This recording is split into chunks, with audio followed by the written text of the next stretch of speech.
All right. Thank you, everybody. Welcome to the Adam King Show. My name is Adam King, and I am joined by my guest, Matt Bilinksy, today. Unfortunately, we are having some technical difficulties by our associate producer, Rock Breath. And so we are going to substitute the meme portion of today and get into some offensive memes with Matt, I guess we'll do. Just like free flowing off the cuff. Every setback is really an opportunity. Just how off the cuff, Adam. What are we looking at here? I'll tell you, Matt, before we get started, I got to ask you, are you an MMA fan? Not really. Never really landed with me. It never was? No, not my thing. Did you hear that Andrew Tate and Paul Logan are about to go head to head? You mean in the ring? Logan, that's how much I know about it too. Yeah, I think actually, is it Jake Paul or is it Logan Paul? I think it is Jake Paul, actually. It shows you how much I actually know about this. But I think this is such a cool thing. It's like, I listen, I'm not an MMA guy. I've watched a couple of them that I enjoyed that I say, okay, I could see why people are into this. I'm not particularly, but I also can acknowledge the excitement that, what the Paul brothers have done in making fighting interesting again, because people had lost a ton. I mean, no one had interest in professional boxing any longer. And a lot of that had shifted to MMA, but the Paul brothers in becoming legitimate fighters, because they're legitimate. I mean, they might not be world class, but they're pretty good, right? And bringing their kind of, it's like the colorful influencer dynamic meets the fighting dynamic, and that is actually generated a lot of interest. So I respect that. And Tate, similarly, like, dude said some interesting things. Dude said some stuff that makes me roll my eyes, but I get that he is an intriguing character. And I think he was also a victim of this ridiculous mustering of the entire media, social media, and corporate apparatus to try to deperson someone, and which I think is almost— You're talking about Andrew Tate? Yeah, I think is nearly never justified. I mean, unless someone is a violent criminal, only in that case could I see it. So, all right, he's interesting to me in that vein. So sure, why not? This is interesting. So I'm super like I dig the vibe, and like I think it's also cool when like influencers kind of step out of their role. And the only reason I brought it up is because I was watching the Instagram square off earlier, and I want to show you this because it's just like it's badass, dude. It's such badass stuff. Here, let's see if I could get this on. It's just badass, dude, seeing them like square up like that, right? Sure. I mean, they're like straight up going in the octagon to put their money where their mouth is. Andrew Tate, who's constantly talking about masculinity, is really going up and honestly, I think what's his name? Paul Logan? Jake Paul. Jake Paul, whatever his Paul name. brothers, so Jake Paul. He's fought before, right? And he's won. Yeah, no, he's won. He's a legit guy. I think it's to Andrew Tate's credit is what it really is about to me. Sure. Anyway, so let's get into some offensive memes because our audience loves the meme segment. They just really get into it, and let's get this up. I have a special file for you called Bilinksy memes. Okay. Can only imagine what surprises that has in store for us. So the elections just came, obviously. Mm-hmm. Donald Trump Jr. with the win. Congratulations, Pennsylvania, on John Fetterman. Can you believe this John Fetterman shit? Sure, but Donald Trump Jr. is playing himself pretty well, just like he played himself when he tweeted out far too preliminarily a bloodbath in regards to the midterms, and it turned out to be nothing of the sort. And it's like, okay, it's cute, Donald Trump Jr., but you seem to be, when you lose elections and you peddle these types of memes, you just look like a sore loser. Sorry, you got to win if you want to really dump on the other side.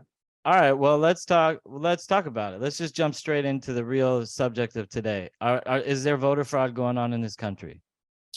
Are you one of these people that still believe that voter fraud is like this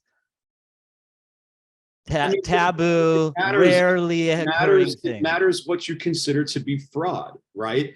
If there's fraud, as in people are falsifying votes and ballots, much like someone would forge a signature, and utilizing an apparatus to be counting votes and then, coming up with these forged fake ballots, and counting them in contravention of the law as they need to. I'm a little skeptical of that.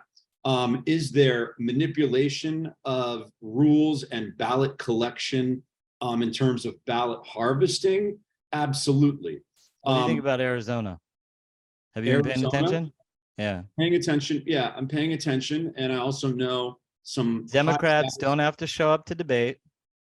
They don't have to even fill an auditorium with any sort of rally. Republicans are making these banging rallies left and right. No, things that you were saying are not evidence. That's not evidence. Okay. I'm not suggesting evidence. I'm not producing evidence. Here's the thing. I'm showing abnormalities in the process that are producing astronomical results. Yeah, but they're not. But no. Let's focus on LA. Let's focus on LA. Let's take it off of Arizona for a second. You can't change the topic. I'm not changing the topic. I'm using a different example to prove my point. No. We'll get to that example in a minute.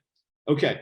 I know some pretty high status Republicans who've been deeply involved in the Arizona elections. And that includes lawyers, people who are running oversight organizations who have their nose all the way up what's going on in Maricopa. Okay, so they're there.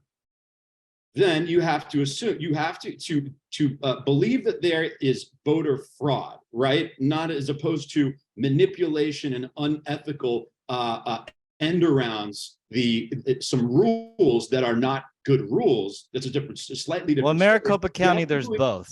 There's voter fraud and there's voter suppression. So somebody, no, it's not voter suppression. When they reject 25% of the ballots, and they say that the tabulator machines in specifically Republican areas are not working, that's voter suppression. So there are that's a felony. The Maricopa County recorder, the registrar in Maricopa County, is a Republican. So you have to explain to me why that Republican's in on it. Well, let's understand one thing. I'll give you a greater example, is that the Secretary of State is Katie Hobbs, running for governor, who's committing the. She's the Secretary of State should have recused herself. Why didn't she recuse herself from the? You have to show what is she doing? What is she with a registrar in that county who has more direct oversight of the election? Explain to me beyond the circumstantial motive of her being in this position. You have to explain to me what the Republican registrar in that county is or is not doing. Until you can do that, all this stuff about voter fraud sounds like just the most vague, unproven sour grapes. So if you want to go and prove that, if you want to go and show me, okay, what this Republican registrar is or is not doing, who runs the election in this county, right? Then I'm happy to believe you. Until you do that, you have a big gap in your claims that you need to fill in. And I'm tired of people leaving these gaps in their claims and then expecting me just to ignore them. That could be true. There could be absolute abject fraud, as opposed to what I do believe is happening, that the Democrats have a far better machine to go ahead and collect mail-in ballots that are sloppily and recklessly distributed around a state and manipulate the system in that manner. By all means, I do think that's happening. In fact, Matt, I want to address one point, because you're making several points at once and making it really hard to respond. So I want to address one point. There's no reason to respond. I want to address one point. Well, it's a talk show, so we respond to each other and we further conversation. We illuminate ideas. The idea is to share ideas, not to. I know, but Adam, just real quick.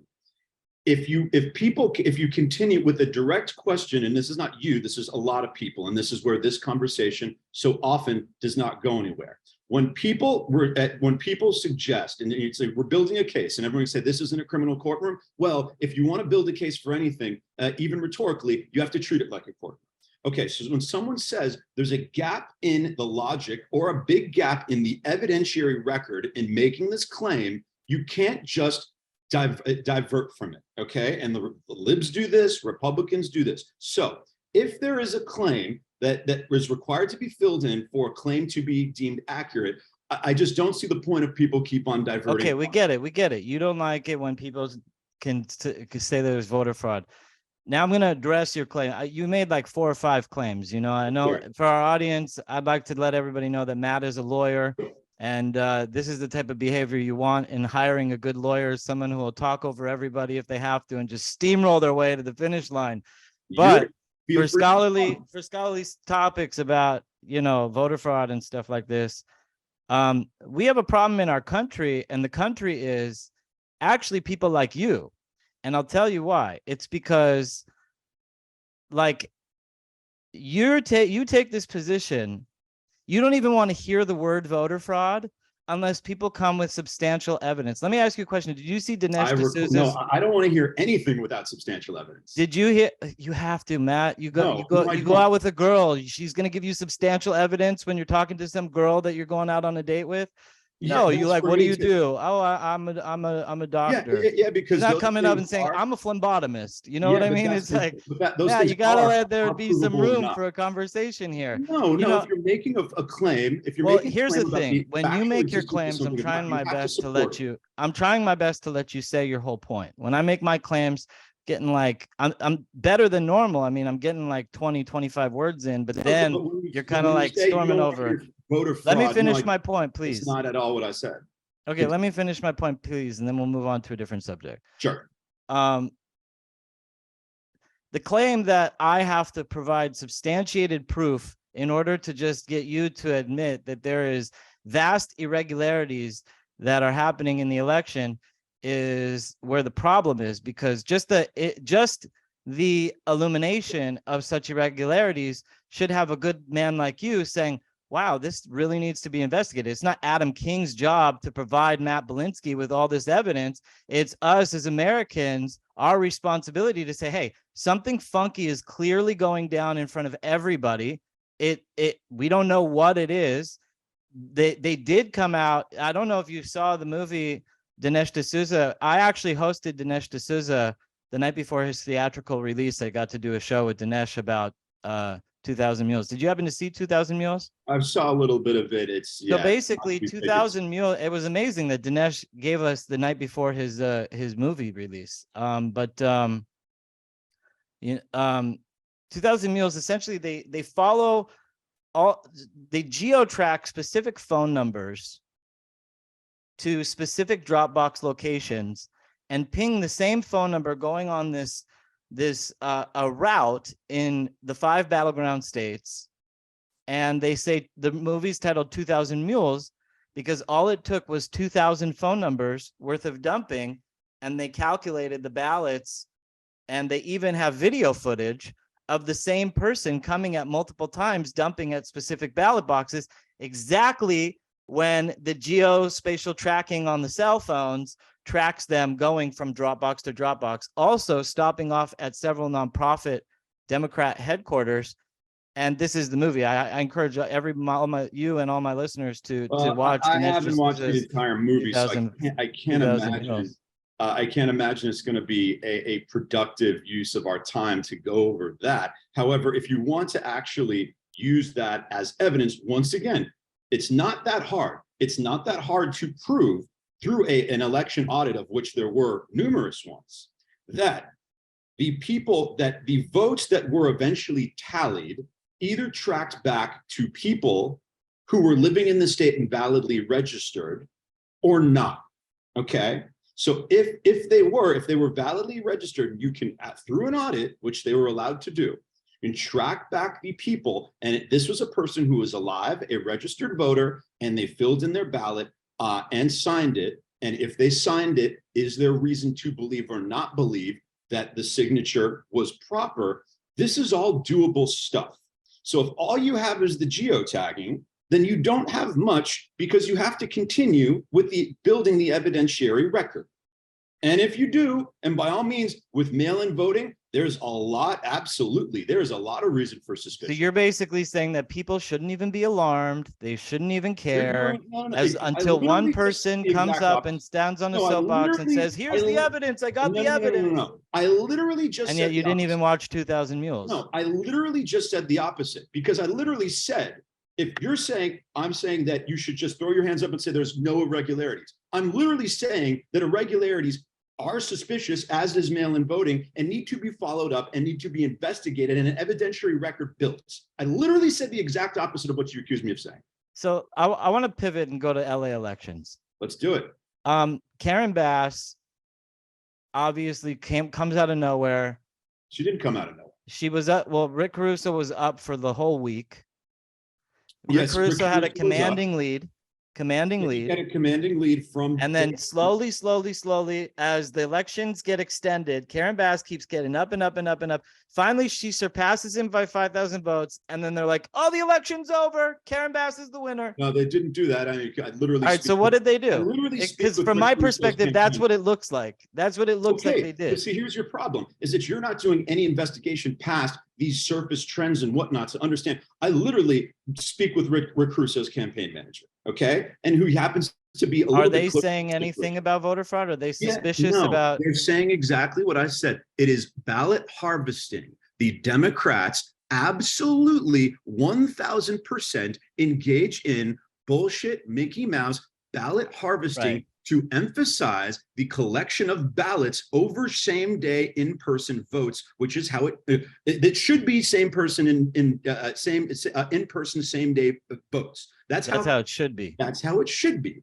Right. However, unfortunately, the rules do not support that right now. So do the Democrats take total advantage of those rules? Absolutely. Let me ask you something. You're a lawyer. Let me just finish. This is something I don't know. You asked the dynamic of why. Yeah, go for it. Okay.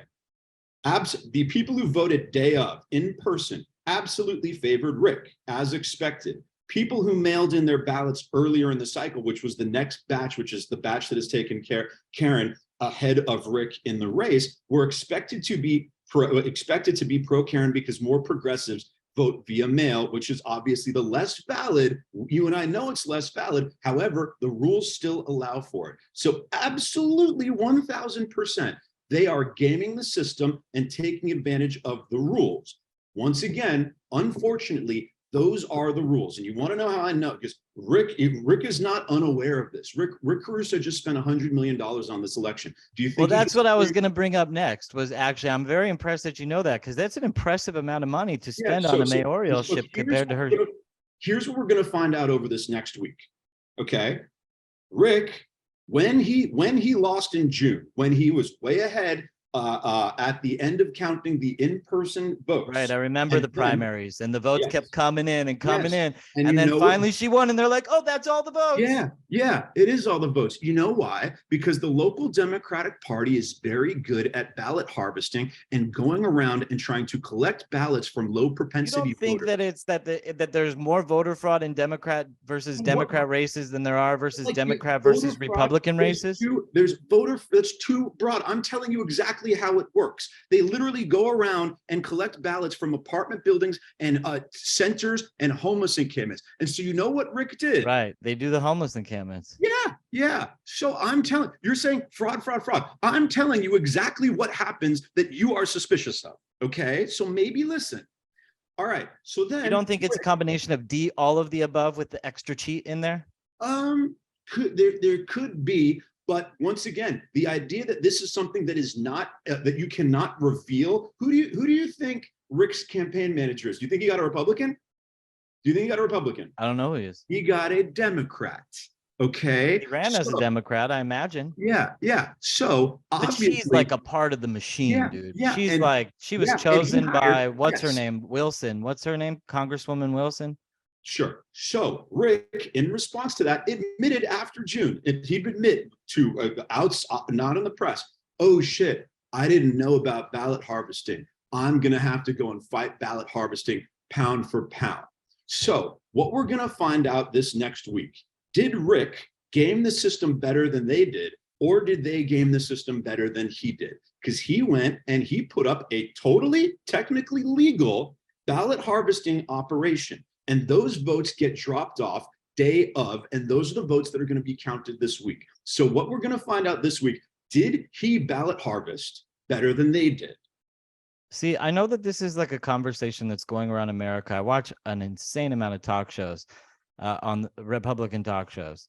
And there is like a lot of people who are saying that the Republicans just didn't put out, and like everybody, and there is that infighting, and Mitch McConnell did really fuck up and screw the pooch and really not invest anywhere in the whole system. But when you see in a place like LA, when the anti-police candidates are winning in a time where literally they smash the window. I don't even know a progressive that doesn't think that crime isn't a problem. Oh yeah, I do. I know lots of them.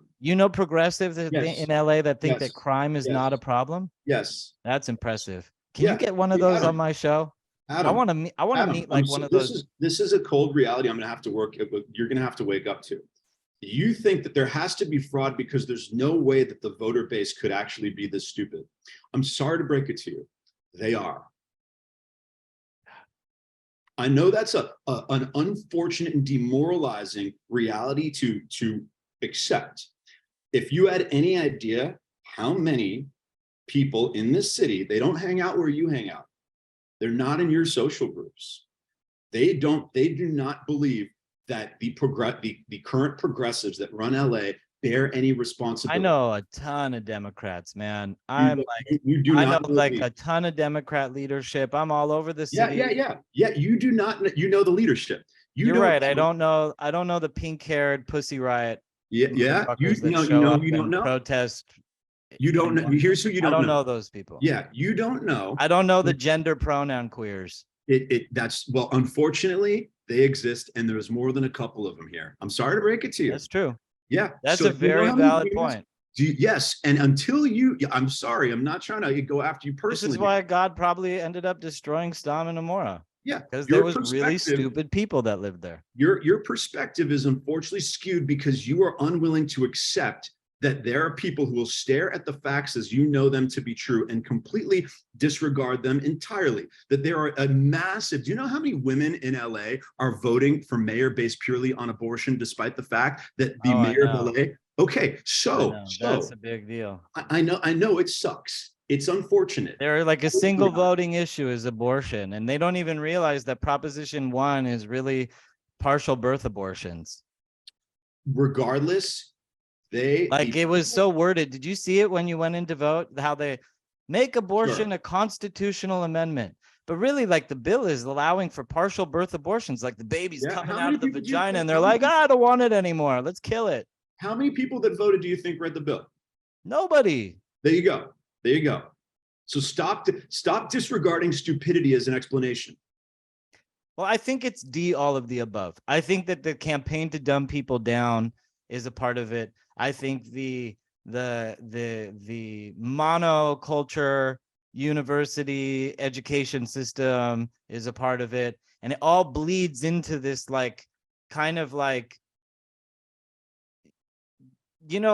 me ask, even if there's a valid contract and someone doesn't deal in the contract in good faith, there's like a good faith clause in every contract. There's not a good faith clause in every contract. There's a good faith clause in many contracts. There's an implied covenant of fair dealing in good faith that exists outside of that can be utilized if there's something that's not clear from contractual interpretation. I still think that there is an element of voter fraud that goes into this grand equation, and I think that the system is so complex, and there are people who are paid to know it so well and they hope to God that they can barely cheat, if not cheat at all.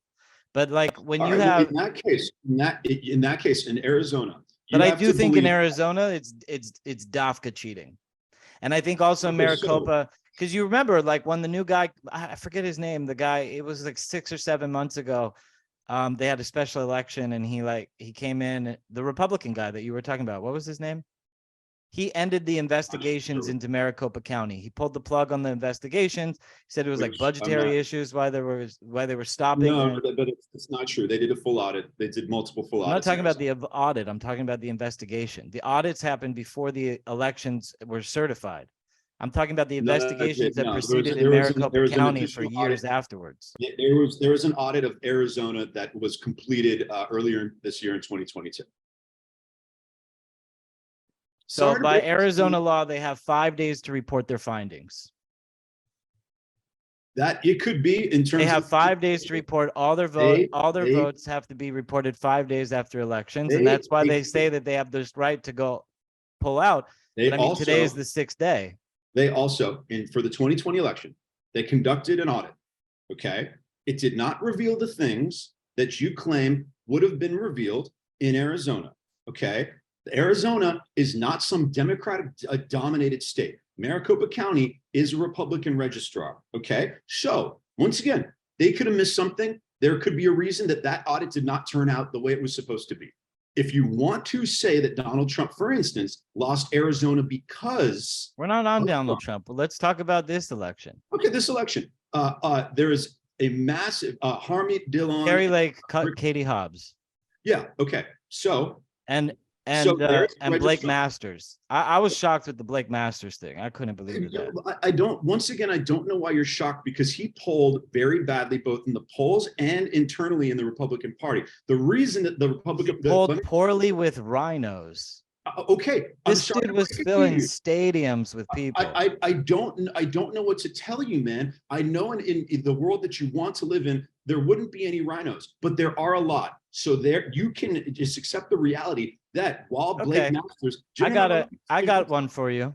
No. Let's just finish Arizona real quick, because he polled so badly internally amongst the Republican pollsters. Mitch McConnell did not direct funds towards that race. Which was that smart? No, it was not. It was an absolute mistake. Nevertheless, that's what happened. Had Mitch McConnell properly directed the money from Alaska, where he wasted a bunch to Lisa Murkowski, to Blake Masters, it's a counterexample. There's a counterfactual. We don't know, but I think we can both acknowledge that was a mistake. Would you agree with that? I think that Mitch McConnell has produced mistake after mistake after mistake. That was one. That was a mistake. You're correct. That is a big mistake. Lisa Murkowski is a big mistake. I would never give her a dime to begin with. Well, a lot of people. But the Republican Party wants to shoot itself in the foot regardless. They don't. The Republican Party wants to separate and distance itself from Trump. They don't like Trump. They are very unhappy. And it's not really about Trump. It's about populism. They don't want populism. It could be any populist candidate. But it just so happened that Trump was the galvanizing populist candidate, and they want a controllable demographic like the Democrats have. Okay, so you're correct. In power are envious of the Democrats and how they have such a control over their voter base. So you're correct. Now, what do you do about it?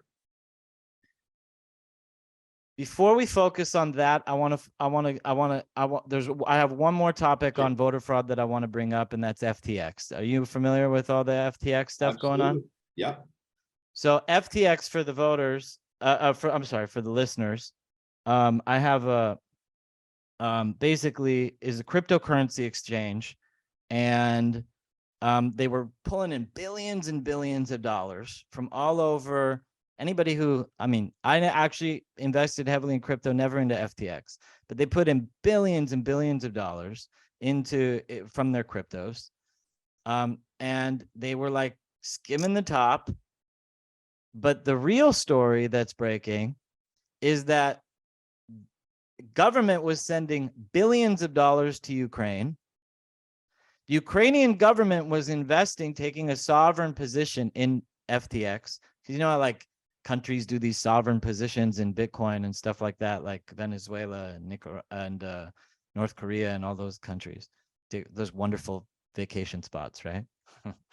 So Ukraine, this wonderful vacation spot, invests so heavily into FTX, and then FTX, Sam Fried, the CEO of FTX, ends up being the second largest Democrat donor in the 2022 cycle. Let's unpack that one, Matt. There is a guy who's the CEO of FTX was. His family was wrapped up with the Democratic Party, and in all likelihood, not in all likelihood, there were funds that were donated that were supposed to go to the Ukraine that were then cycled back from the Ukraine into FTX, and those funds, some of what the guy had billions of dollars at his height. A certain portion of them went to the Democratic Party. So yeah, that's dirty money. And when we're talking about his height, we're talking about how old is this kid? Like 20 something? 29. He's 29. And you know the story about his girlfriend, right? And the whole MIT scandal with Gary Gensler. Yeah, What's up with the Gary Gensler stuff? I don't even know if I don't even know if it caught enough people's attention to become a scandal or controversy, but it should have been. Well, that's why we have shows like this, because most shows have talking points. Avoid this subject as much as possible. It's like Epstein's Island type of a situation. I think that this story, this FTX story, has tremendous deeper wells than even the public, even just on the surface, that it's like this kind of triangle, like Democrats using actual war to get money to come back to finance candidates. Yeah, I mean, but then his number two, I think his name's Adam Salome, I mean, donated not as much to the Democrats as he donated, but he donated about 20 million to Republicans. So, I mean, it's super dirty. And given the CEO's connections to the Democratic Party, I mean, yeah. Like Liz Cheney. Maybe it's Liz Cheney. I'd like to know what Republicans they gave money to. I'd like to know what Republicans took money from them. I mean, either way, yeah. I mean, I bet you it's, what's his name? Eye Patch McGee. That's what Alex Stein calls him. Who? Dan Crenshaw. They call him Eye Patch McGee. Yeah, I mean, perhaps. The War Hawk. Yeah, you have to take that guy was like dripping blood from his teeth. He's a Republican. He was like dripping blood from his teeth, wanting to sink them into Ukraine. Yeah, I'd like to know if he got any FTX money. Not difficult to find. I mean, let's take a look right now. I know that should be very easy stuff to find out. That's why I think this is one of those like smoking barrel type of situations. Ryan Salome, not Adam Salome. I think this is one of these big, and the fact is it collapsed the Bitcoin market. So another thought that I had that's also being discussed on the internet is that, Gary Gensler and all these regulatory agencies, they wanted any reason to make a poster child out of a crypto thing so that they could come in and regulate and centralize the decentralized platforms. I mean, so the question is there any kind of like, was this FTX thing like a setup, meaning that they knew they were going to pull the plug on it all along, pumped it up with billions and billions of dollars of Ukrainian money, made it like into this huge thing, just so they could come back later and say, see, this is why we got to regulate the cryptocurrency the amount of money, the amount of money cycled through in terms of the Ukraine through FTX was significant amount of money to me and you. It was nothing even close to their entire market cap or the entire amount of deposits. How much was it? Their market cap was what, 10 billion they took in? 26 billion. 26 billion was their market cap. Yeah. At the height. Was that in like 2021 or was that, because remember like last 2021, fall, how everything kind of. It was in 2021. Right. 50 to 100 million out of, even if it was 10 billion. That was when Bitcoin was at 62,000, you're saying. That's not gonna sink it. And I mean, there's been 50 other drivers driving down the price of Bitcoin. I mean, Bitcoin's gone down about 20 to 25% since the FTX news. So, I mean, it was tanked. Yeah, I know. Listen, I've been predicting, our first episode, we did a show on cryptocurrencies, and I've been predicting from the very beginning, Bitcoin's going to $1,000. Long position shorts are the best play on BTC. Long positions. You got to be in it for months. Also Bitcoin took a big hit on the night of elections. Did you see that? Dropped $2,000 from 20,000 to 18,000 on the night of the elections, and then the FTX news broke. It had already dropped 47,000. I mean, that's not. Well, yeah, I'm saying on its path down, down to zero. Then I'm not wary. I'm not quite clear on what you're claiming is to be the long position on Bitcoin if you think it's going to zero. So you can long or you could short a crypto, like you could long or you could short a stock. So if in the leveraged markets, if you put a long position, like a put on a crypto, you're betting that the price is going to go up, and you could have a leveraged multiplier effect as the price goes up, so that you can make more money. So shorting BTC now is the only play to make. Shorting Bitcoin, basically when you short, you're putting a bet that the price is going to go down, and you're making the spread from the people who are betting that the price is going to go up. It's like you're taking their money. It's like so you're not suggesting a long position on Bitcoin. I'm suggesting a short position over a long period of time. Sorry, I see where your head went. There we go. Short position over a long period of time. I think Bitcoin by 2023 February is going to be worthless. $1,000. Everything is getting hit. Also, they're making way for like XRP, and like there's all these new world order plans with the World Economic Forum and all sorts of weird shit. I'm glad we got to cover that FTX portion because, you know, it's such a complex story, and most people are so adverse to crypto because of its complexities that people don't want to talk about it. But behind it is really massive, massive corruption, dirty money, and foul play. Especially when you're talking about a ton of people trying to watch. Maybe they might not be any longer, but yeah, over the last 2 years, a ton of people have been trying to wash money through that. And you know, when you look at the Ukraine, we have $110 billion that have been sent to the Ukraine. $110 billion, Matt. And out of $110 billion, they say that 30% has made it to the front in Russia, front against Russia. Yeah, that leaves $70 billion to go to FTX and FTX-like companies. What they should be. It's going somewhere, and it's probably not going to any worthy cause. Right, exactly. And this is what they want. And you know, also, it's important that our viewers and for anybody just tuning in, you are listening to the Adam King Show. You can find us on our website at theadamkingshow.com, and we're on every social media, every social streaming platform at theadamkingshow.com and the Adam King Show. But for our viewers at home, it's important to understand that what is the outcome, what is at stake in these elections, and at stake is the war in Ukraine and keeping the front open against Russia as long as possible. You know, winter's coming in Ukraine. Do you pay attention to the war in Ukraine? I have. I mean, depending, you know, where I fall on the scale of how much. It's my favorite football game I've been watching. Yeah.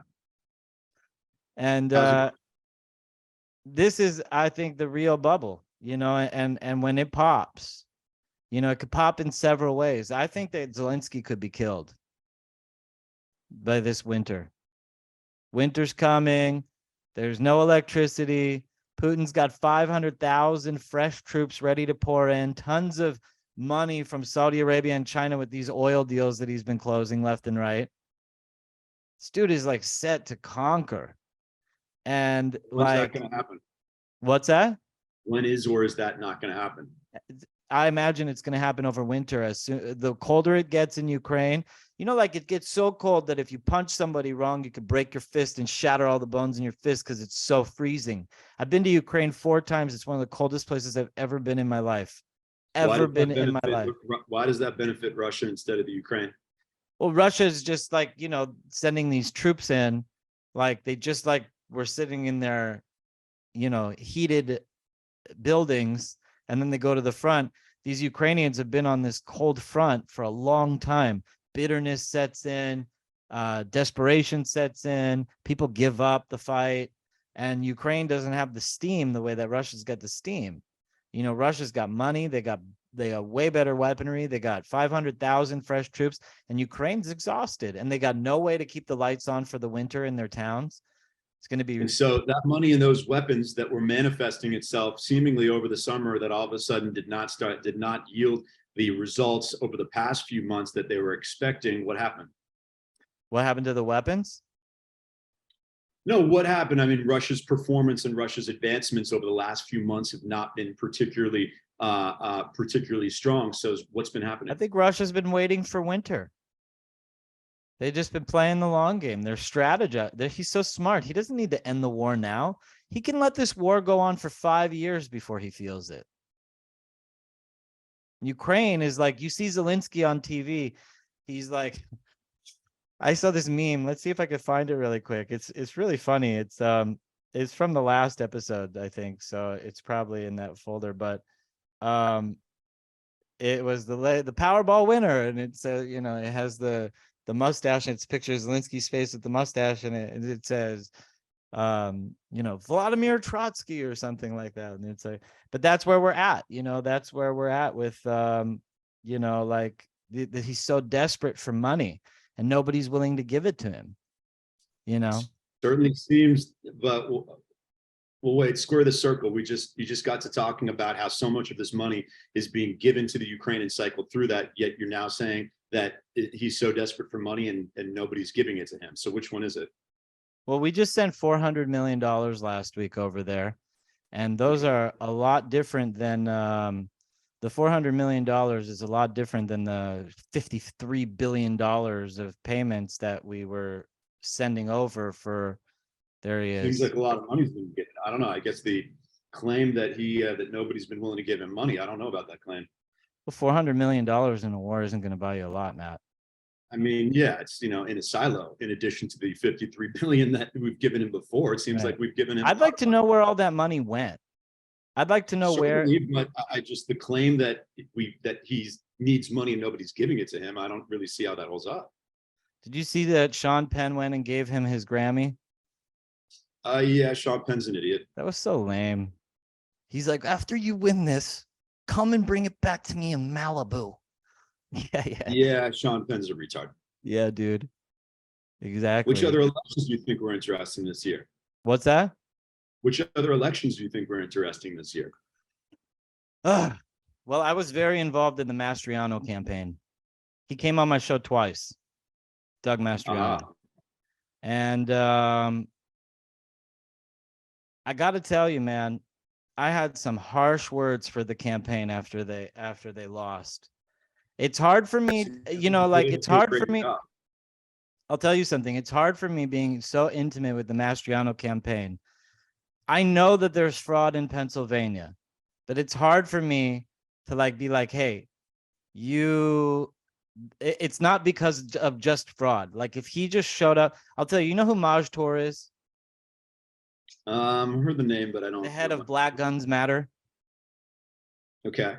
So he's a good buddy of mine, and this dude goes on stage with Don Trump Jr. and he's like super famous guy, and we also had him on the show, and I set up Mastriano with Maj because Maj is in Philly, and I said Maj is like a street prince in Philly because he is. He's has got this organization called Black Guns Matter. He teaches black people in the inner cities how to buy guns and shoot. Dude has blocks locked up in Philly of tremendous respect. I connect Mastriano with Maj Tour, does nothing with Maj Tour. How could you not even, it took me like a month to get him to call Maj. It did not seem to be a particularly astute campaign. If you watch our videos that we did with The World According to Ben Stein, with Mastriano, the guy is so smart. He's so smart. He's talking about the Civil War and the Battle of Gettysburg and this and that. And you're like, wow, if this guy gets elected, he's going to know the Constitution. He's going to fight for it and blah. And he was a Navy commander and all this shit. Mm-hmm. It's all bullshit. They hit me up after the campaign asking me to raise them funds so that they could go challenge the voter booth. And you know what I said to them? I said, Doug Mastriano is better off as a history teacher than a general on the battlefield because this dude lost. It seems to be. He lost, right? Yeah, Oz beat him. Oz would have been a better governor candidate than at least Oz showed up for the fight. So why did you think that Mastriano was even? There was a lot of claims about him being an anti-Semite, and I'll drop the news here first. I'm not going to claim that he is or isn't an anti-Semite, but he was going up against Josh Shapiro, and he had this thing with Gabber, the CEO of Gabber. And I was really intimate with the Mastriano campaign. There was a period of time we were speaking every single day. Mm-hmm. Every single day. And he came on the show twice. And he came on for me, not for Ben. And so when we were doing the shows, we kept saying stuff oh, we know you're not and he came on the show. I'm almost to be token and say and Judah Friedman suggested, he said, take Adam and go through Pennsylvania with Adam. Adam will hook you up with all the Jewish people in Pennsylvania. Mm-hmm. It's that's a great idea. And he's saying this on, these are live shows. He's saying this on live television. Trump's follow-up, dude doesn't do shit. Starts getting called an anti-Semite. They start coming out with pieces and newspaper articles about Mastriano. And I'm sitting here calling them out there. I'm like, yo, I'm your Jewish guy. I'm rolling with Maj, who's like got Black Philly locked up. Like, give us some attention. The dude would like always talk to us. He would always talk to me. The campaign was always in communication with me, but they never would accept a single one of my proposals. I tried to set them up with very famous Jewish leaders in Philadelphia and throughout Pennsylvania. They did not take a single introduction. Ben Stein pledged a max donation to Mastriano, and the campaign didn't even follow up to collect the check. So it seems to me, I mean, and that's firsthand evidential witness testimony right there. Yeah, but it seems to me the takeaway is that these guys who are good at your traditional talk radio, at getting things kind of heated on talk radio, or high attendance for red meat servings at campaign events, don't really seem to have a skill set that translates more broadly.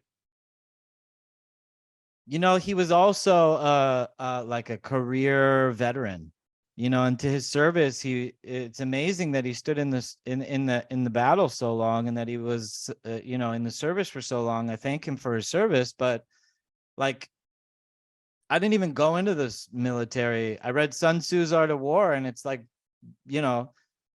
common strategy is when you're being called an anti-Semite, you call your Jewish friends. He didn't even have any other Jewish friends. Yeah. So do you acknowledge that the strategic blunders continue to be made in the effort to explain to the voter base, or to the electorate at large, that strategic mishaps continue to be made in trying to explain fraud and irregularities in the voting record to people in general? Do you acknowledge that or not? That there are like these parallel stories that exist that kind of disprove the voter fraud narrative? No, that's not at all. And there's no way a person of your intelligence could have interpreted what I said just now as that. Can you re-ask the question? The strategic, it's not just about saying, hey, here's fraud. There's also about strategically explaining to people that there is fraud, that there are irregularities, what those irregularities are, and why they need to pay attention to them. And it certainly seems that that from a purely strategic attempt, for purely analyzing this strategically, the attempt to make the case for voter fraud existing and the specifics about that are not being handled very well strategically. Not at all. Okay, I think that Dinesh, I'll tell you another thing. Patricia Jackson is Dinesh D'Souza's publicity agent. Mm-hmm. And Dinesh came on our show. He dropped this film, right? Film was incredible. I really highly encourage you to see 2000 Mules, because he basically interviews this company, True the Vote. Okay. True the Vote is an investigation, elections investigation company.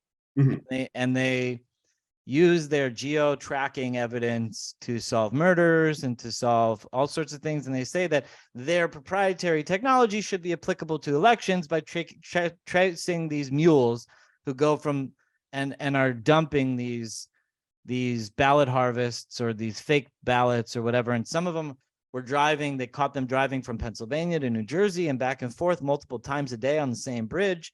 It was pretty substantial, but the follow through on 2000 Mules, he went on like a speaking tour for like, I don't know, a month. Mm-hmm. Shit, if I made that movie, I'd still be talking about it. Did you see my movie 2000 Mules? Did you see my movie 2000 Mules? He's not on TV anymore about it. It's like a thing that happened in June and it's now over. There seem to be continued repeating major failures to make the case for voter fraud. Why do you think that is, when they have real good arguments at stake? Because they don't. Because they do. I'm not trying to dump on you. They're doing what you did earlier, which is say, you're just there's irregularities and I don't have to prove it any further. Okay, is voter suppression fraud?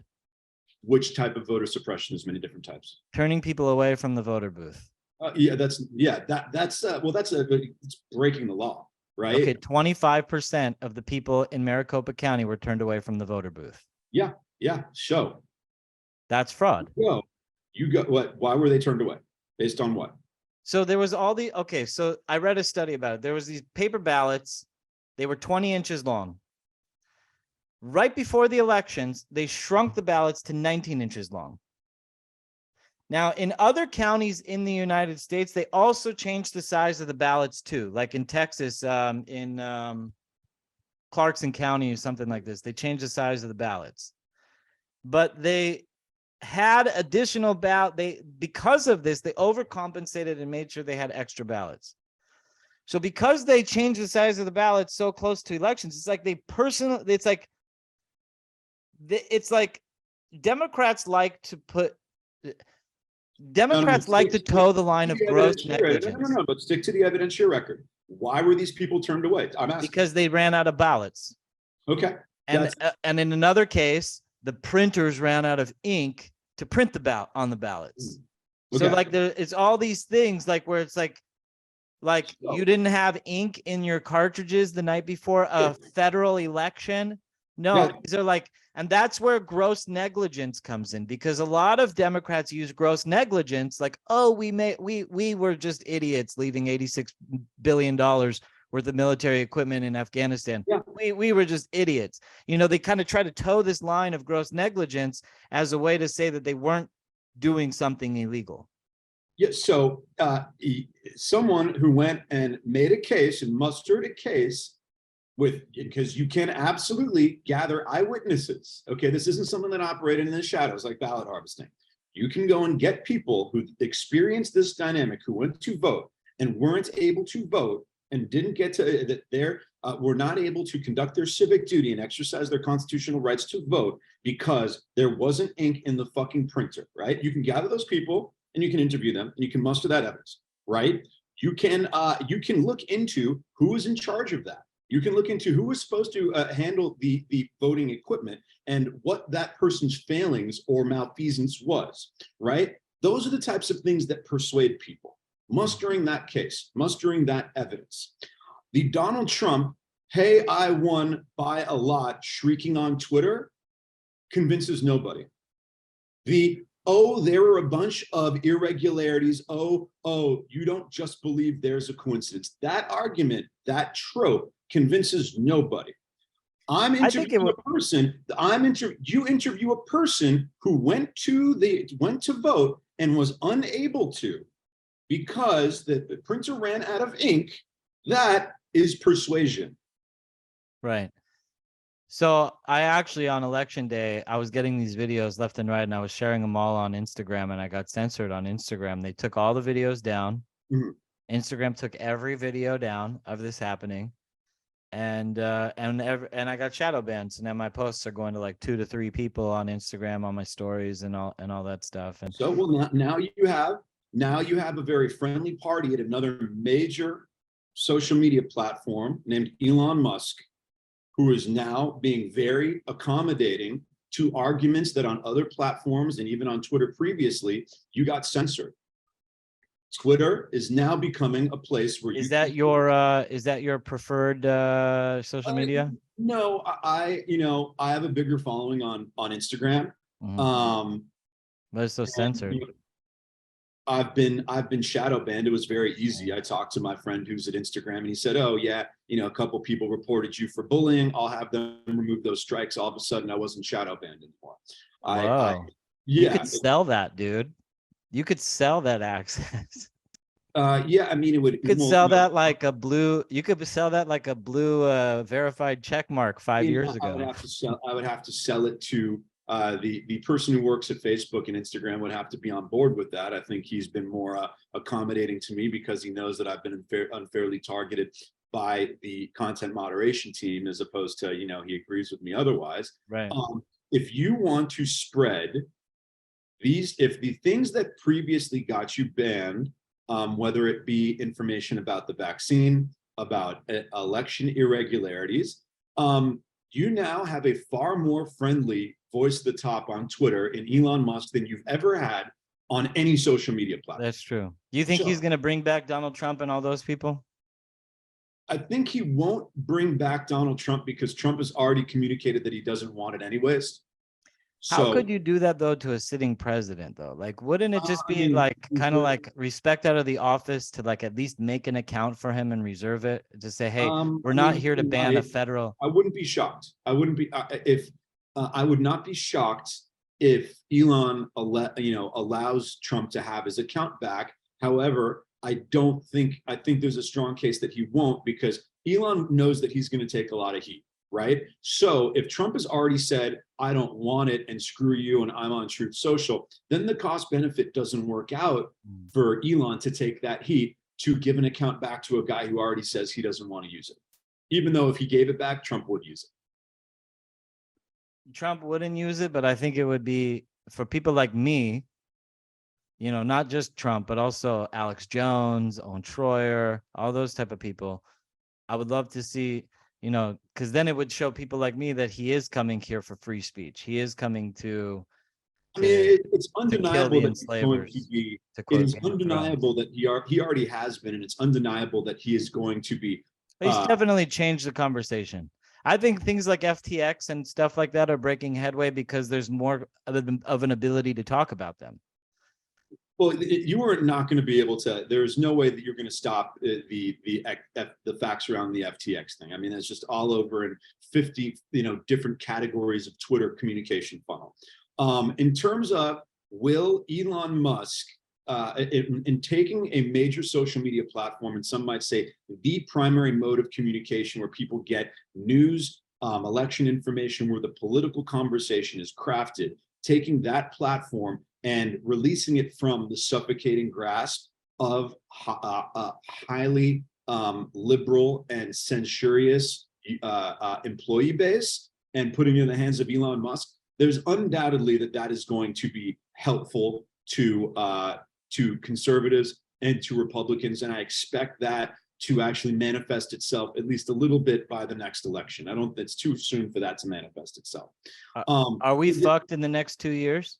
I think so, because I think that how fucked do you think we are? Well, I mean, over the next 2 years, in terms of the operations of government, I mean, so listen, obviously say what you want, and lament the lack of a red wave, but the Republicans took the House. They did.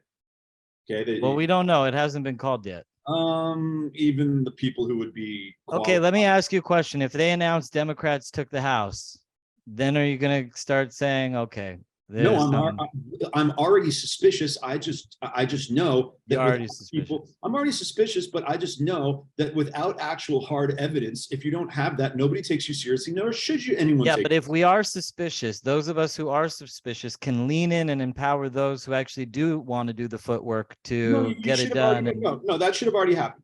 Okay. In Arizona, are you familiar with Harmeet Dillon? I might be mispronouncing your name. Okay. Yeah, the constitutional attorney, Harmeet Dillon. Okay. She's always on Fox. Yeah. You have her and a ton of lawyers with their nose deeply involved in those Arizona elections, overlooking everything. Yeah. So if with that amount of focus and attention and the time and the money put towards keeping an incredibly watchful eye on what's going on in Maricopa County and the Arizona elections, if that doesn't yield any evidence, you've got problems. If you're going to say, we know that there was fraud, okay? And with that amount of oversight, with that many lawyers and with that many dollars put towards watching this, you better, instead of lamenting this and just saying, oh, fuck everyone who doesn't acknowledge that there's voter fraud, you better look internally and say, whoa, what are we seeing? The lawyers that are beholden to us and loyal to us and we're paying, what are they not finding? If they're supposed to be the watchful eyes here, what are they doing wrong? So you got to do that. Everyone's got to do that. And we can say, oh, well, they did it. This happened. There's no value to that. Okay. There's value to installing the oversight mechanisms, using them to compile evidence. And if they're not compiling evidence, understanding why not.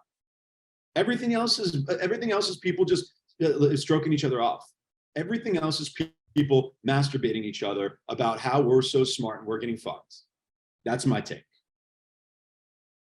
Well said. I think that I was a big fan of Upton Sinclair's The Jungle growing up. And that was one of the books that shaped my early mind, high school mind on politics and how things get done in America. And Sure. And there was always this scene in The Jungle that really shook me to my core. And it's, for the readers, it's a book on the industrial complex in America and, people's rights. And it's almost like a call to unionize in a sense, but it goes into the union lords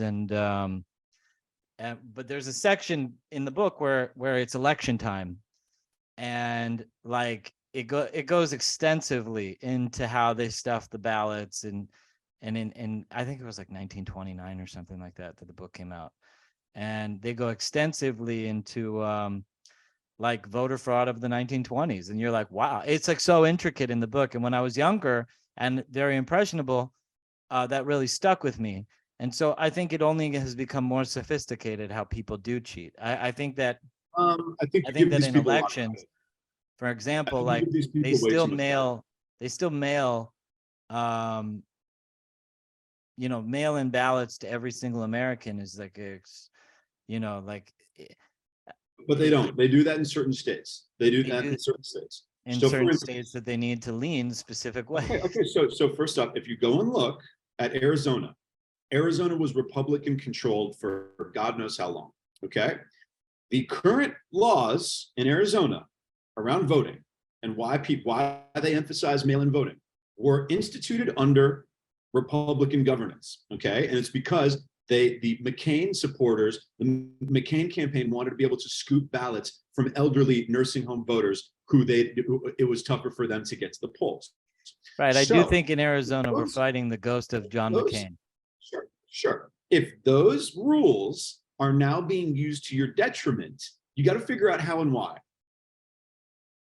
If not, everything else is window dressing. Everything else is a waste of time. We're running out of time here and we're going a little bit over. And as long as you don't mind, I don't mind furthering the conversation. I wanted to ask you if you paid attention to the Lexalt race in Nevada. A little bit, yeah. So he was winning big in Nevada. And he was not winning big. He was winning by a little. He was up. He was not winning. Democrats slowly overcame him. As soon as they overcame him, they called the race for the Democrat. But the governor's race, the governor of Nevada was Republican and won. That, and I'm not saying this is evidence, Matt. Don't quote me saying this is evidence because I know how you feel about that. But this is definitely cause for speculation. When in such a polarizing election, that in specific races, that you're going to tell me that down the ballot didn't happen when the more famous candidate was Lexalt. Yeah, I mean that's a strange result. And there's similarly strange results in New York where the Republicans, I mean, New York is a deep blue state top to bottom. Why did Republicans do so well there? And also, why did John Fetterman score higher than Josh Shapiro? Yeah, there are a lot of John Fetterman beat Josh Shapiro. Yeah. And the weirdest stuff, I forget the host on MSNBC. I don't watch this show so much, but I wouldn't waste any brain cells watching any MSNBC. I don't know how you stomach that. There's 5 of them at the table, and they were saying, how about Fetterman for Biden's VP in 2024? And they were talking about this like, you fucking kidding me? Like, yeah, well, Fetterman won, I'm sure, in Philadelphia. They did all the ballot harvesting that they were able to do. You don't think there was any voter fraud in Fetterman? Here's where you go. You think they need the voter fraud. You don't realize that they can win based on the ballot collection and harvesting. You think they need to do more. They don't. You think Karen Bass needs to go and actually fabricate? No, they don't. and they take advantage. This is their strategy. Their strategy for elections is exclusively ballot harvesting. They don't show up to debate. They don't do a rally. Yeah. They do rallies from their basement with 7 to 10 people. They don't come out on the campaign trail at all. They don't interact with the voters. I mean, it's like this. I know it's a clown show, but they once again, You're saying it's legal and it should be. No, I'm saying that you need to. But once they get control of the legislature, no, you need to. It's done. There'll never be an election again. No, how do you break this chain? How do you break this chain when they control the legislature and they're like, if you don't like it, rewrite the rules. But in order to rewrite the rules, you got to win an election that we cheated on. Yeah, you're going to have to go in Pennsylvania. If the Republicans want to win, they're going to have to figure out a way to ballot harvest themselves. They're going to have instead of pretending that it's still 2012 and that you just aim for the maximized, optimized turnout on election day, they're going to have to go identify their voters, identify places where they can go and do ballot harvesting, and they need to go fucking do it. You think ballot harvesting could go to the Supreme Court and the Supreme Court can intervene and say that ballot harvesting is not federally legal? I doubt it. If it was going to, it would have already. And sometimes in some places it's not going to be enough. But if you're doing it just like the McCain Republicans did it to the Republicans' advantage with the elderly voters at nursing homes, okay, Republicans in places where there's very thin margins like Arizona need to go and do it better. You might be cooked in a Pennsylvania. You might be cooked. The bottom line, the take home is we need to investigate all these places. Please, somebody step up and investigate it for us because we're not going to do anything because we're too busy going to work. The people who do this for a living, and it's a lot of people, okay, they don't seem to be doing it. They have to overwhelm inner city urban Democrat machines that are very good at this. We're going to find this out in LA this week. We're going to find out if Rick Caruso, with his private funds, in that time from June through September, was able to stand up a ballot harvesting operation good enough to counter the ballot harvesting operation that the Democrats did. We're going to find that out this week. And to anyone who wants to win a similar election in the future, you have to go and figure out how to ballot harvest, at least within a certain deviation as well as the other side. I figured it out. Let's hear it. I figured it out. You know how you get like these stupid mailer ads? They go directly to your mailbox.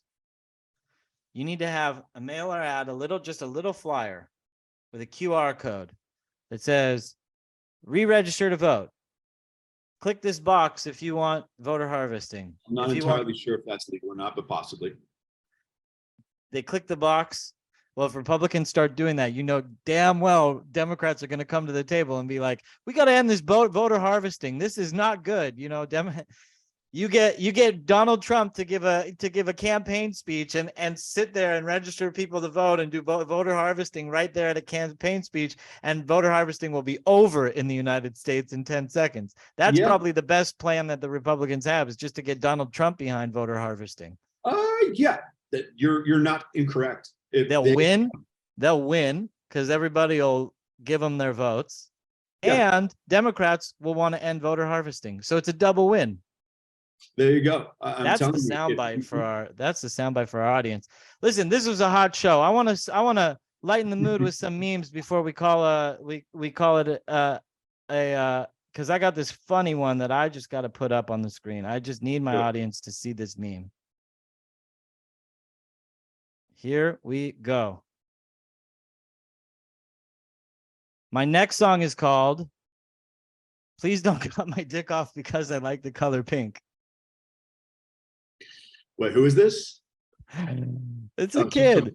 Oh, got it. It's just a meme. Can you see it on your screen? Now I can. Yeah.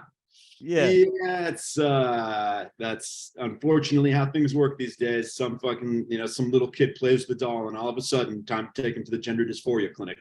I know, right? It's like, what is going on with our country? And then I want to put up one more meme and we'll end the show on this meme. This is probably one of the best memes I think I have seen in a long time. Do you follow Sister Shanti on Instagram? No, I don't believe so. this she's got the best memes, man. This what a fucking Yeah, year it's this been a week is. lot. Well, that's it. You know, what's his name? Was it Lenin? There, you know, decades where nothing happens, and then there's weeks where decades happen. Exactly. Matt, where can people find you? They can find me primarily on Twitter and Instagram at Matt Bilinksky, MattBilinsky. And my podcast, The Prevailing Narrative, it's available on Apple Podcasts, Spotify, iHeart. Typically Thursday, not necessarily every Thursday. You know, as you know, we're busy guys, so try to pump one out once a week, but sometimes You do one every Thursday? I don't do one every Thursday. You try to. Yeah, it's either each week or usually it's about a 3 to 2, so 3 every 2. So that's I appreciate you hopping on last minute to join us, Matt. That, you know, in the podcast world, you know what it's like to lose a guest at the last minute. Oh, yes, But you have to come back, because I like the for a minute I felt like we were like Andrew Tate and Jake Paul, like stepping in the ring. Like, that's how you get to truth, bro. You gotta fight. Yeah, you know, I was watching I'll end on this. I'm going through the Matrix series again to, you know, get stupid high every night and sit there and watch the Matrix to entertain myself. So I'm watching the Matrix 2 last night, Reloaded. And there's a scene where Neo goes and fights with Seraph, you know, when he's on his way to the Oracle. And and Neo's like, he's like, that's enough. And Neo says, what was that for? He said, I had to know that you were the one. And Neo says, you could have just asked me. And Seraph says, you do not truly know someone until you fight them. Yeah, there you go. So that is where truth comes from. You fight for the truth. Absolutely. You argue, you put your belief in the battle of the arena of ideas, and the best ideas win, and that's what carries the public debate. So thank you rigorous analysis is how we do it. Thank you for putting in your opinions. Thank you to our audience for coming and tuning in every single Monday and Thursday. You can find us at theadamkingshow.com, on every single streaming platform at The Adam King Show. We are on every social media as The Adam King Show. Please reshare this video. Join us again Thursday, and we will have Matt again soon. Thank you, everybody. Stay tuned. Bye, guys. All right, there we go. I'm supposed to leave the recording on. That was a good show. I like it when it gets tight. That was the most. It was good. Yeah, you know, we didn't get to that many elections, but whatever. We had bigger fish to fry. Well, there's like heavy. Each election is heavy. What I really wanted to cover some other elections. You know, if you want to talk, we do sometimes a post show. We're still recording. If there's anything you want to say, we could put it in like a. Admittedly, I probably gotta get to some other stuff, but yeah, no, whatever. I mean, I just people. What was your top 3? While we have you. Of what necessarily? Top 3 elections. Oh, I mean, the Arizona and the Nevada ones, you got to keep, you know, you got are of significant interest. Then I don't know. I don't think it's elections. Just it's these dynamics, right? I mean, there's so many dynamics where there's clearly a couple very Trumpian candidates who severely underperformed. But you know, and then the governors that he decided to shit talk all did super well. But then, you know, you've got a JD Vance who still did very well, that he supported quite a bit. You've got, you know, the weird dynamics with Mitch on not supporting Blake Masters, and it probably would have been enough to get him over the top. And then New York, where, yeah, you know, it's tough to say. You got Lee Zeldin, got 20 points closer than any Republicans gotten in a generation. But was that just because Hochul is such a fucking retard? But then Zeldin shows if you're a good candidate, and you're smart, and you are articulate, and you have wide appeal, that appeals to a lot of people, because he got good results in that state. Republicans congressionally did very well in New York. There's no denying it. Yeah, New York was. I get really suspicious when they just, the moment the election's over, they're like they declare the candidate. Which candidate? In any candidate. California was like this. New York was like this. They said immediately after the election ends, they declare. What they used to do that all the time. That's how it should be. No, I mean at 8:01 when they didn't announce that for Hochul at 8:01. No, I Newsom they did. Yeah, because he's up 28 points, and given the percentage of people who turned So out. Hochul was the most offensive to you. Yeah. That was the most offensive election to you. Interesting. Well, no, not most offensive. I thought it was in spot. Lee Zeldin got 20 points closer than a Republican has in years.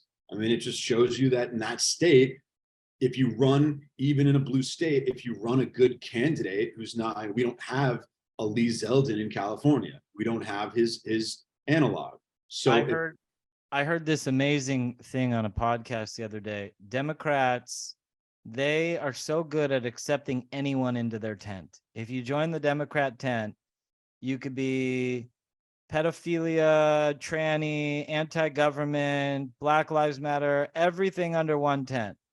Republicans, their tent, like if you have one flaw, they don't want to be with you. I mean, you could speak some Democrats who would say the same thing, but these days, because of the non-Trump divide in the Republican Party, the split is more pronounced. Split is very pronounced, and Republicans don't want to support anybody.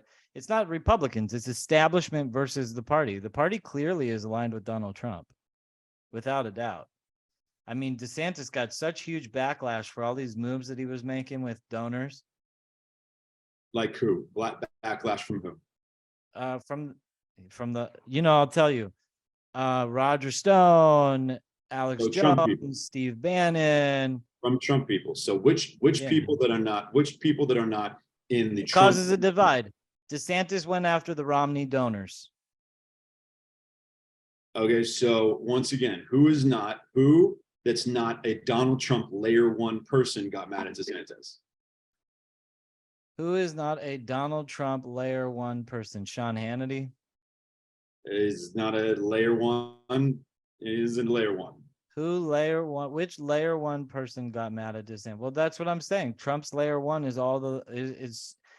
Listen, Matt, if you're going for an election, Alex Jones and Roger Stone aren't getting anybody elected. Okay, so are you kidding me? Alex Jones brought Donald Trump to the White House. Yeah, that was 2016. Alex Jones is the largest media person in all of America right now. Yeah, and now he's done, and now he's fucked at least for a few years. So. Yeah, he's absolutely fucked. So I think he's going to be worth. I think his net worth is going to be.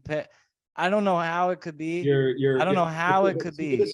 Why are you not being rigorous in your dissection? You go, I don't know how it could be. Hold on. I don't know how it could be that he could get sued for 2.75. That they're trying to award $2.75 trillion for Sam. Well, he did. He's going to go into bankruptcy. Just accept it. He already did go into bankruptcy. You might not like it. Free speech systems is already in bankruptcy. You might not think it's legit. No, but he's going to sue. They are appealing the case. He's going to sue, and he's going to win big. The dynamics of 2016 that the Trump guys that you guys keep on wanting to hold on to, you might have to accept that those dynamics are no longer at play. No, they are. They're the only things at play. Yeah. Okay. All right. I keep on going with that. Look at the only people that talk about the war in Ukraine, Alex Jones. Ben Shapiro finally comes out and says he was lied to about. That's not enough to win elections. It's not. Sorry, you're talking about winning elections. I'm talking about the real issues that people care about. But you say you can go about what you consider to be the real issues. Okay, what it comes down to who wins. All the other shit is window dressing. Sorry, I'm sorry that this is reality, but this is reality. You can keep on lamenting that people don't care about the real stuff. Okay, they're not going to. So on the stuff they do care about, how do you win? That's all you got to be thinking about. I'm sorry, Adam. I think you're wasting your time of focusing so much on stuff that you know is the real stuff going on that does not make its way into the mainstream. You need to be able to win on mainstream issues. Abortion. That's you need to accept that voters don't want to, that voters are fucking not thinking about the abortion issue, and this hurts Republicans. That you have to accept that the Supreme Court decision hurt Republicans. You might not think that's the right way for voters to react. You might think that it's illegitimate. There are a bunch of single women who wouldn't have cared to vote, but because of abortion, they went and voted. That's not my opinion. It's not how I want things to be. That is reality. That's a fair assessment.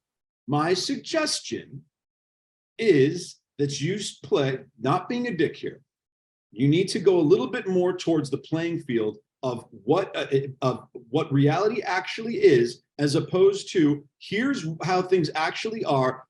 Here's the real story that 93.5% of the population is just not paying attention to. They're not going to. You have to win on the stuff they're paying attention to. Just do. Something for you to chew on. My constructive input. You know what? I appreciate it. It's definitely food for thought. I do watch these videos where people go like to Venice Beach and they interview random people and they say, how many states are in the United States? And people can't answer the question. And those people are voting in the elections. You might have to win. You might have to win the type of woman who didn't really care that much about Kathy Hochul, who isn't much of a Dem lib in general and was going to sit this election out, but was so spooked by the Supreme Court decision that they went and voted because of that. You have to win those people. So we need to be ballot harvesting. All we have to do is ballot harvesting. No, it's one of the things we need to do. It's what Rick. I'm telling you, Rick didn't not notice that he got ballot harvested out of a win in June. Okay, he noticed. So either he did it himself, or he's going to lose. But the elections are already showing that they're already calling it for her. No, these were not that.